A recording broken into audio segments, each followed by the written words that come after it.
Rendez-vous des professionnels de l'immobilier d'entreprise, le CIMI a connu cette année une affluence record avec 403 exposants et plus de 18 000 visiteurs, malgré un contexte économique encore difficile. Comme chaque année, l'ensemble des partenaires de la Seine-Saint-Denis s'est regroupé sur un espace commun, coordonné par la nouvelle agence de développement économique Seine-Saint-Denis Avenir. Un stand de 70 mètres carrés, mitoyen à celui de pleine commune. Au programme de ces journées, des points rencontres avec les élus, l'occasion aussi d'échanger entre professionnels sur les tendances du marché. Les grandes tendances de ce CIMI sont différentes des autres années parce qu'on sent bien aujourd'hui que tout ce qui pourrait être investissement de bureaux en blanc, c'est-à-dire sans utilisateurs potentiels, est regardé par les banques avec une certaine méfiance. Donc nos promoteurs ont un petit peu de mal à lancer des chantiers. Donc ce CIMI a une particularité, c'est que chacun se tourne vers l'avenir et chacun est en recherche des futurs terrains de demain qui leur permettront de construire les grands programmes immobiliers. Nous sommes nombreux sur ce stand du CIMI que nous allons inaugurer en présence de nombreux élus. J'ai vu Claude Barthelone, bien sûr. Nous ne voulons pas simplement être observateurs de savoir si cette reprise va arriver ou pas.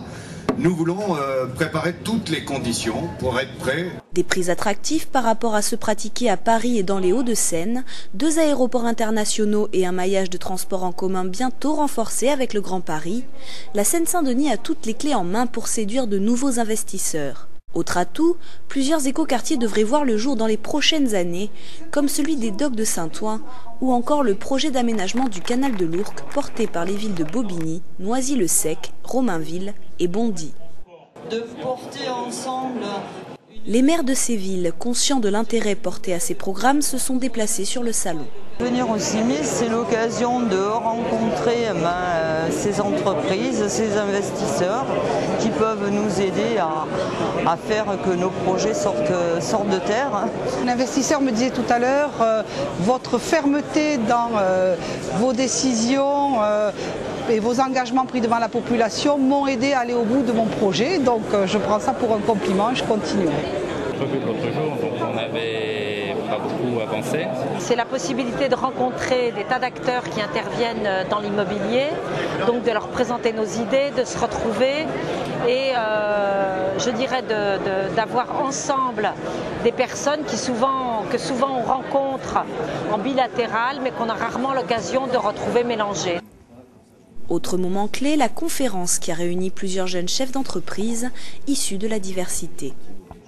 Je voulais que nous puissions montrer qu'il y a des gens qui réussissent, qui sont originaires de ce qu'on appelle la diversité de ce département et qui en même temps sont des vrais chefs d'entreprise avec des projets extrêmement porteurs. Une conférence qui fut l'occasion pour ces nouveaux patrons de mettre l'accent sur la problématique de locaux adaptés à la taille de leur entreprise. Aujourd'hui, 6 pépinières existent sur le département. Une 7e dédiée aux entreprises de l'imagerie numérique devrait bientôt voir le jour. Et j'ai trouvé des locaux en Seine-Saint-Denis, donc dans un premier temps pépinière, donc 30 mètres carrés, puis ensuite à la Tourpléée de 70 mètres carrés. Donc j'ai trouvé mon bonheur. La Seine-Saint-Denis est à même de nous aider, mais tout simplement si elle a bien saisi cette importance de ne pas tout miser sur la présence des grandes entreprises sur le département. Et si elle peut construire des bâtiments performants, qui soient bien équipés et qui puissent être mis à disposition pour les entreprises type TPE ou entreprises de moins de 10 personnes.